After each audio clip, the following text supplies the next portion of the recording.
Thank you for visiting our channel. Please like, share and subscribe for more exciting food videos. Pastel de nata, a guide to Portugal's beloved custard tart. When you think of Portugal, it's hard not to picture the golden, flaky perfection of pastel de nata. This humble custard tart has become a symbol of Portuguese culture, loved by locals and travelers alike. Originating centuries ago in Lisbon, its history is as rich as its creamy filling. More than just a dessert, it represents tradition, community, and a deep connection to Portuguese heritage. There's no better way to experience a taste of Portugal than through this iconic treat. The origins of pastel de nata. Pastel de nata isn't just a dessert, it's a connection to Portugal's long, flavorful history. Like so many beloved recipes, its story begins in an unexpected place. From the kitchens of a monastery to the bustling streets of Lisbon, this iconic tart has traveled centuries to become what we know and love today. Creation at the Jerónimos Monastery. The origins of pastel de nata can be traced back to the early 18th century in Belém, a district of Lisbon. At the time, monks at the Jerónimos Monastery found themselves with an abundant supply of leftover egg yolks. Why so many yolks? Egg whites were frequently used for starching clothes and religious garments. Instead of letting the yolks go to waste, the resourceful monks began experimenting in the kitchen. What they invented was nothing short of magical, a creamy custard made from egg yolks, sugar, and milk, nestled inside a crisp, flaky pastry shell. The combination was both indulgent and ingenious, perfectly reflecting Portuguese culinary traditions. These tarts were likely baked to help sustain the monastery financially, as many religious institutions at the time earned revenue through baking and selling goods. Over time, these sweet treats became a local secret, enjoyed by visitors who came to the monastery. Introduction to commercial baking. By the early 19th century, drastic political shifts in Portugal began to impact monasteries and convents. In 1820, the Liberal Revolution led to the closure of many religious institutions, including the Jerónimos Monastery. The monks, who now needed a way to support themselves, sold their closely guarded pastel de nata recipe to a nearby sugar refinery. Not long after, in 1837, the recipe made its public debut at a bakery named Pastéis de Belém, still operating today and famous worldwide. This was the first time the custard tarts were made commercially, introducing countless Lisbon residents, and eventually the world, to their irresistible flavor. With its perfect balance of creamy custard and golden, flaky crust, it didn't take long for pastel de nata to gain widespread admiration. The bakery also ensured that the original recipe stayed a secret, known only to a select few bakers. To this day, Pastéis de Belém continues to guard that tradition, offering what many believe to be the most authentic version of this historic dessert. Ingredients and recipe of pastel de nata. No dessert captures the essence of Portuguese baking like the pastel de nata. Its simplicity is what makes it extraordinary, blending a handful of everyday ingredients into a treat that's anything but ordinary. The magic lies not just in what goes into it, but how it's made.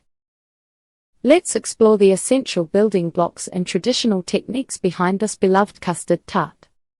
Core ingredients.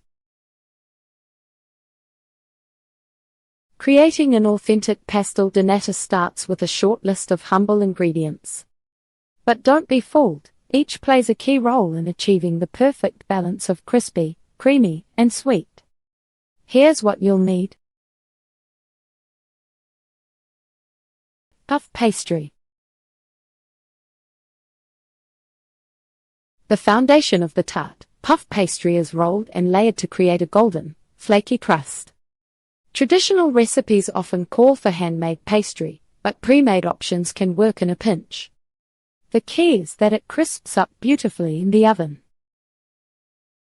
Egg yolks. Egg yolks are the cornerstone of the custard filling. They give the tarts their rich, creamy texture and a subtle yellow hue. Sugar. Used in the custard and as part of a light caramelization process, sugar provides the sweetness that balances the mild flavor of the eggs. Milk or cream. This is combined with the egg yolks to create a silky, smooth custard filling. Some recipes use cream for a slightly richer flavor, while others stick to milk for a more traditional approach. Flour. A small amount of flour or cornstarch is typically added to help thicken the custard and give it that ultra-smooth finish. Lemon and cinnamon. These are optional but traditional flavor boosters. A strip of lemon peel and a touch of cinnamon add a subtle aromatic note to the custard. Together, these elements create the harmonious combination of textures and flavors that make pastel de nata unforgettable. Traditional cooking method. The preparation of pastel de nata is a blend of artistry and precision.